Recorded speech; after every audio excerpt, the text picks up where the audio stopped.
My backup is my four-legged best friend. He's with me every day, all day, and that's about as good as it gets for a job.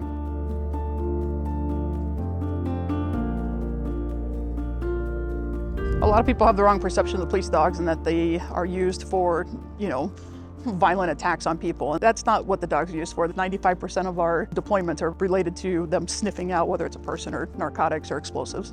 I've been in Canine Division for 4 years. My dog's a full-blooded bloodhound. He's 4 years old now. I picked him up when he was 8 weeks old. A lot of times we'll start at the driver's seat of a stolen vehicle where there's been a high-speed pursuit or something. The car's been abandoned and driver's bailed out. Hopefully he hooks into the right scent. Doing all the work to teach the dog to track and then to put that into work on the street and actually have a find is really rewarding. Cole and I were paired up. He was 2 years old and he was actually donated to the city.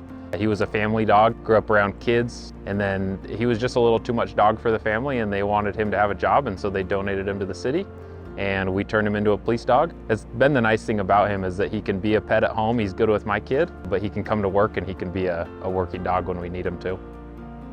I have been paired up with Smoke for 3 years now. That's the name of my dog. He's the German short-haired pointer. In Sandy, we use him predominantly for shell casings or finding guns, like it got thrown somewhere or if it got hidden somewhere. If they're having some kind of big event, then I go and do sweeps before all those start as well, just to make sure that they're safe. He is trained to search the area in a sweeping pattern, and when he comes to the source of the odor, he is taught to sit and stare at it. It's a lot of hours put in. We are required to do like a minimum of 4 hours a week in your specialty. We train whenever we have time, especially with it being explosives work. It's very important that obviously we don't miss something like that and endanger the public. So we get as much training as we can. All the dogs recertify once a year. We got to document that the dogs know how to do their job, and we need to be able to prove it in court, and we need to have an ongoing record of that. So there's a lot of documentation behind it.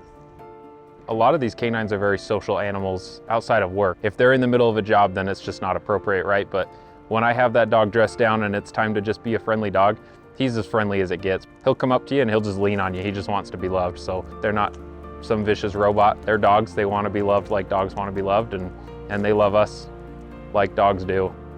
I've always wanted to do this. I love dogs, and being able to bring him to work with me and just seeing the progress that you two have together and the bond that you build, being able to take him home and have your best friend with you all the time and see the improvement that you can make together with effort, it's very rewarding.